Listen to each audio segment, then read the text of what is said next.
wahai orang-orang yang beriman. Allah tidak mengatakan, ya ayuhan nas, wahai manusia. Yang Allah panggil hanya orang beriman. Kenapa? Karena perintah yang dilakukan ini hanya mampu dilakukan orang beriman. Bapak Ibu, siapa yang tahu kalau Bapak masuk kamar, makan pisang goreng, atau minum teh botol? Nah, siapa yang tahu? Nggak ada yang lihat. Baru keluar lagi, ada cipuruku. Padahal 2 mangkok tadi nambah. Siapa yang tahu? Nggak ada yang tahu. Maka puasa ini hanya orang beriman yang mampu lakukan. Tanpa iman, dia lapar dan dahaga tidak mendapat apa-apa. Ada yang puasa begitu. Dia hanya lapar, dahaga, tidak dapat apa-apa, kecuali lapar, dahaga. Maka orang yang puasanya iman, insya Allah ada balasannya. Maka Allah katakan, wahai orang-orang yang beriman. Apa nak panggilkan ki? Diwajibkan. Wajib. Wajib itu dari kecil kita tahu. Lakukan pahala, tidak lakukan dosa. Nah, puasa berarti wajib. Ada boleh tidak puasa? Ada. Tidak dosa. Siapa? 1, belum balik. Ini kateng asing ini di depanku. Kalau ada merasa belum pernah mimpi basah, boleh bapak tidak puasa. Bapak belum balik. Kalau ada ibu-ibu di sini merasa belum pernah haid, boleh tidak puasa, belum pakai balik. Iya toh? Nah, yang kedua, boleh tidak puasa. Siapa? Hilang ingatan, gila. Tidak mungkin datang ke undangan ini kalau gila ki. Yang ketiga, boleh tidak puasa, musafir. Saya pergi ceramah ke Jakarta. Boleh saya tidak puasa, tapi saya puasa. Kenapa? Apa susahnya? Naik pesawat aja.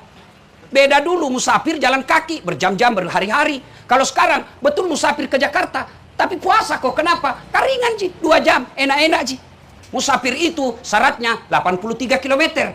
Kalau bapak pergi Maros, belum musafir. Pergi mana? Pergi Baru, lebih 83. Tapi puasalah, karena bapak tidak susah dalam perjalanan. Pun kalau mau, Allah kasih keringanan. Tapi ganti setelah kau puasa. Ya. Nah, apa yang itu puasa? Ayo, mari kita lihat. Apa itu puasa? Puasa menurut fikih adalah menahan lapar, makan, minum, serta berhubungan badan. Kapan? Dari subuh sampai maghrib. Jadi kalau bapak ibu makan tapi lupa, sah. Hari pertama terbiasa pergi warkopna dengan Anas. Toh? Cambo Indomie rebus, 2 telur. Begitu habis, Ustaz, puasa. Malik. Hilap kak. Boleh selama bapak tidak tahu. Lupa. Siang makan lagi coto. Ustaz, puasa kok. Malik. 3 mangkok. Halal. Kenapa? Bapak tidak ingat. Termasuk berhubungan badan.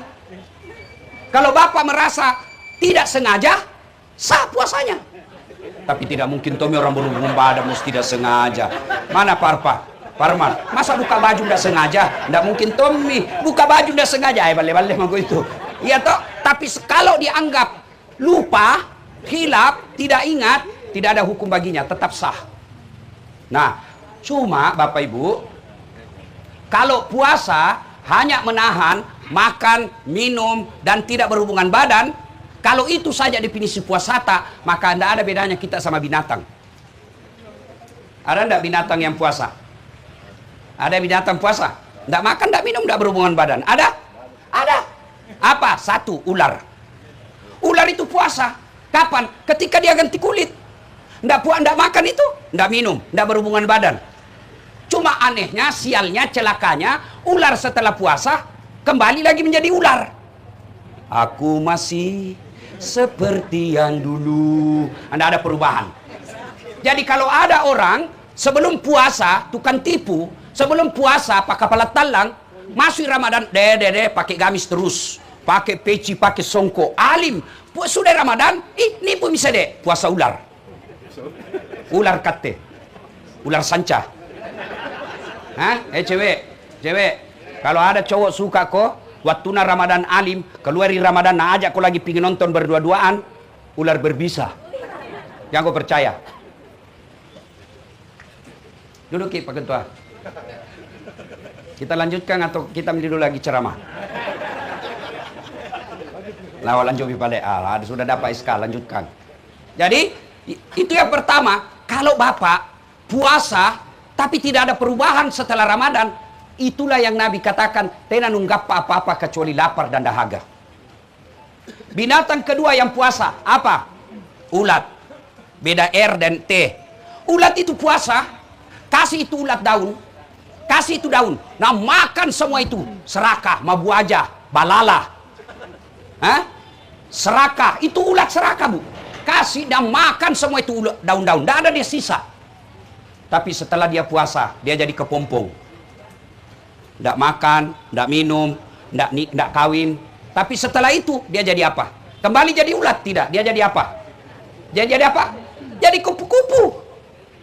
Setelah jadi kupu-kupu, ada perubahan. Yang tadinya semua daun dia makan, setelah jadi kupu-kupu, tidak. Apa dia makan? Dia pilih yang manis.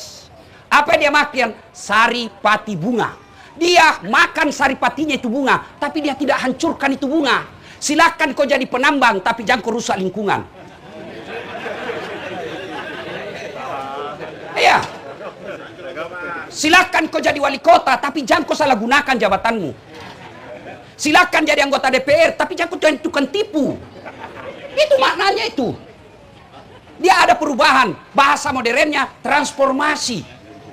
Ada perubahan. Yang tadinya ulat, dia kepompong lalu jadi kupu-kupu. Ada kan lagunya itu. Persahabatan bagai kepompong merubah ulat menjadi kupu-kupu. Hebatnya itu kupu-kupu, Pak. Dia sedot saripati madu. Dia tidak seperti lalat. Apa dia makan itu lalat? Najis, bangkai, kotoran. Tapi kupu-kupu, apa dia hisap? Saripati madu, bunga. Setelah itu, dia pindah ke bunga yang lain. Apa dia rusak yang dia tinggalkan? Tidak. Justru karena pindah, maka dia melakukan penyerbukan. Itu maknanya orang yang berhasil puasa, dia menjadi rahmatan lil alamin.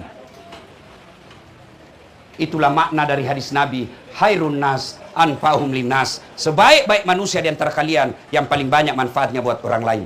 Ada orang, Pak, kita lihat hitam jidatnya gara-gara sholat 5 waktu. Senin Kamis bagus, 4 kali hatam Ramadan, tapi dalam komplek tidak ada yang senang. Kenapa? Semua orang benci dia karena kesombongannya. Semua orang benci dia karena apa? Karena dalam bertetangga, dia suka ganggu tetangganya. Pagarnya dia rugikan tetangganya, gotnya dia rugikan tetangganya, parkir mobilnya dia jengkelkan tetangganya, sampahnya mengganggu tetangganya. Orang seperti ini meskipun hitam jidatmu rajin puasa, kamu bukan orang mulia di hadapan Allah. Ada orang sederhana puasanya, Pak, sederhana gajinya, tapi satu kompleks semua orang senang. Itulah orang yang namanya bertransformasi menjadi lebih baik. Mari menjadi lebih baik sesuai dengan kadar dan kemampuan kita. Saya berusaha menjadi lebih baik dengan cara apa? Saya ceramah. Bagaimana ilmu saya jadikan kebaikan buat orang lain. Sehingga saya dakwah. Kalau kau tidak bisa beriman, paling tidak saya kasih ketawa kau. Kita be kipa mau porang asing kate. Jadi wakil wali kota. Jadilah rahmatan lil alamin. Gimana caranya? Paling tidak kalau tidak menyebarkan rahmatan lil alamin, jangan menjadi sampah. Nah, itu yang disebut menjadi rahmat bagi seluruh alam.